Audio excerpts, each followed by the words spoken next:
Hey folks, today I'm going to discuss how much you need to retire. And I know probably the first thing that comes to mind is how much money do you need to retire? As in last video, I shared that most people expect that they'll need at least $2 million plus to retire with confidence. The fair caveat is, of course, that's the average. So that probably doesn't match what you expect or what you even might need. Might be less, it might be more, but it really depends on your personal circumstances. Before I get into today's content, let me give you the fair disclosure that this is all, of course, for just financial education. I always advise speaking with a financial advisor or a tax or legal professional that you trust regarding your specific circumstances. So today, I want to give you some problems that I typically see when we talk about asking that question of how much money do I need to retire. I'm going to give you some, of course, questions to ask yourself to make sure that you're thinking in the right way. And then finally, I'll give you a few things to focus on and maybe replace some of that negative or unhelpful thinking that you have. So let's jump first into some of the problems that I see. The first is that number, right? How much money do I need? When do I hit my number? When can I retire? And I totally side with you if you're someone that's looking to retire, you're looking to remove yourself from your business, that you want to remove that stress from your life and you want to take on different passions that you have in your life. But let's start with the problem of the number, right? Because retirement is not going to be an age problem. It's not going to be even a money problem in terms of how much you have. It's going to be simply a math problem in terms of the expenses that you have. So if you're someone that's currently a high spender, you spend a lot of money per year, know that you're probably going to be a high spender per year in retirement. A lot of folks believe that they'll settle down in retirement and spend less, but the truth is you have more time on your hands. You are able to travel more. You're able to go see family more. You're maybe even able to spend more time just buying consumer goods. You've got more time to watch commercials and things of that nature. So always be mindful of that, okay? If you're someone that is spending a lot today, generally we say people can plan on spending about 70 to 80% of their income or of their expenses in retirement. So again, that's an average. Don't think that absolutely is going to be your case. But if I took that for an example, okay, so if I spend $100,000 per year right now while I'm still working, I push that back to I'm going to spend $80,000 per year in retirement. Well, then maybe that's the number I should focus on more so than $2 million, right? Maybe I should look at how much I'm going to spend per year, factor inflation into that, and then worry about that number more so than how much I have overall. Because if that number is fine with what I have in my portfolio, then I have my answer. So again, if I use that $80,000 number, I do want to keep in mind that it is important to include inflation and cost of living increases into that, right? Okay, so $1 today is not going to be the same as $1 10 years from now, and definitely not 20 and 30 years from now. Every time you go to the grocery store, every time you go to the gas pump, it gets more expensive. And that is because of our dear friend, inflation. So keep that in mind as you go into your planning. Another problem sometimes I see when we look at how much we need is first, okay, I need $2 million and I can take out X% per year for X amount of years. That's all well and good. It can be a good place to start. And in fact, there's a common and popular rule known as the 4% rule.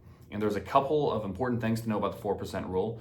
One is it was found in a study from the 90s when people looked at a couple of assumptions. One is that I'm not going to take out any more than 4% over a 30-year timeline. So if I retire at 60, this takes me to 90, 4% a year from my portfolio. Two is I am in a 60-40 portfolio, 60% stocks, 40% bonds. So it's moderately conservative in terms of how we're invested. And then three, the assumption I have to make is that the past is going to look like the future. And that's up to you if you think that that's going to be true. We always have to give the fair disclosure that the past does not mean it's going to happen in the future.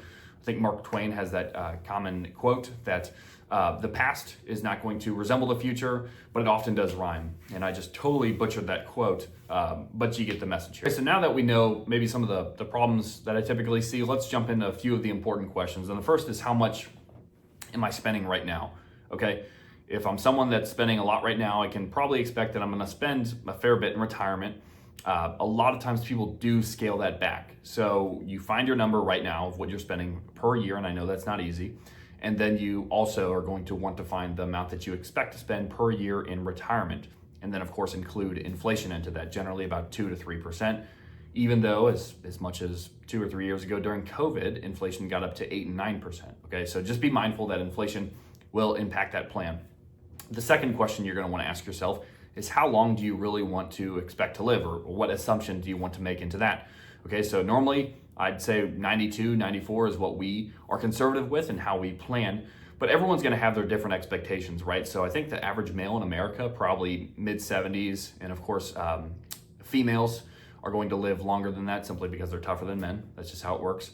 But of course, with that in mind, everyone's gonna have their own family history, right? So they're gonna have relatives that they can look at. They're gonna have their own prior past health history that they can look at. So that's another important question to ask yourself. Third question, and this one won't be as important just for projecting your retirement, but what other income sources do I have other than my portfolio for retirement? Okay, so if I don't have to rely on my portfolio, I have Social Security. Most people are gonna have Social Security once they hit retirement, whether it's 62, 65, 67, whenever you decide.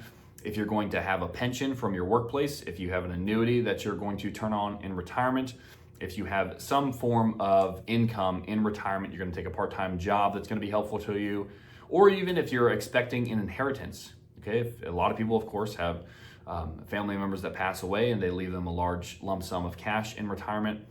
Never something we want to plan in. That's rather morbid, but it is reality, right? So there's other ways to factor in outside of your portfolio income sources in retirement. So ask yourself that question as well. Now let's lastly just cover 5 things I kind of want you to focus on rather than, of course, what number we need to hit. So the first, of course, is going to be the income, but I also want you to look at your Social Security, right? Because that's going to actually factor into that income. So if you go to ssa.gov, you'll be able to see how or what your projection is going to be per year in retirement. So if you're someone that's expecting $30,000 a year, $40,000 a year from the government with your Social Security, you can also plan that in. Social Security will index with inflation. I mean, it will increase by about 1% to 2% a year of your monthly check that you'll receive from them, but don't expect too much from them. After all, they are the government. Second thing to focus on is when is the right time to retire. Now, if you're already retired, you're saying, hey pal, that was a long time ago.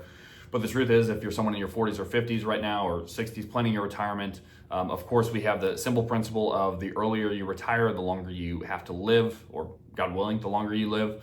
And then of course, you're gonna have to depend on your current income, or excuse me, your current portfolio, and of course, your outside things I just mentioned as well to live off of. We always keep in mind that not only if you work longer, you're not withdrawing from your portfolio, but at the same time, of course, you're continuing to contribute to your portfolio. So keep that in mind as important number 2 here. 3 is gonna be taxes and inflation. And I already mentioned inflation. Of course, we always wanna factor that into our plan, but taxes, yes, taxes. What tax bracket do you plan on being in retirement? And that's very difficult to answer because Congress can change the tax brackets every few years. If you're someone who has RMDs, if you're someone who has income in retirement, you're going to maybe be in a different tax bracket than you were previously expecting. So always be mindful of keeping your tax bracket in mind. Always include that into your plan. If you're someone that's a DIYer, always be mindful of that. If you withdraw from a pre-tax account like a 401k, an IRA, a 403b, a 457, these accounts are gonna add taxable income to your overall plan. You're gonna owe taxes on those, right? So that's why a Roth IRA or any Roth tax-free account can be helpful in retirement. It does not add to your taxable income. So keep that in mind also. Fourth is healthcare costs, right? So as I've already mentioned, the conversation about what does your family history look like? What does your previous health history look like?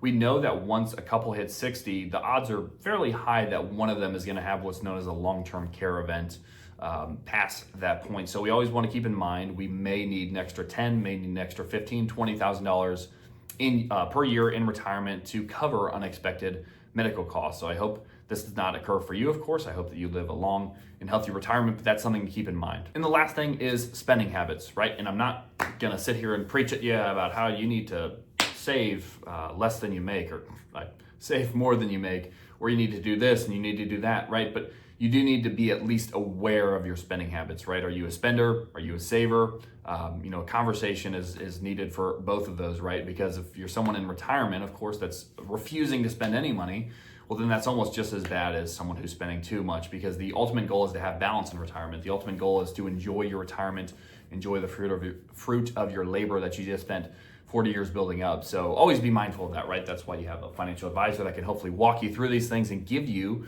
of course, not only that income number that you should be planning on per year, that can give you how much you can expect to live off of in retirement. And not only that, if you're someone who's looking to retire, travel a lot in the first 10 years, spend a lot more money in that first 10 years while you're still young and healthy, and then maybe in the last 10 years you kick back, sip an Arnold Palmer iced tea. If you're going to be more laid back, you might need to take out less. So that's always something to keep in mind to your plan there. But that's it for today, folks. If you have any questions about any of this, please feel free to reach out to me at the email here. But as always, I'm grateful for your viewership. If you have any feedback on the videos or would like to see any other content in the future, please feel free to send that as well. But thank you so much for your time, and I will see you next time.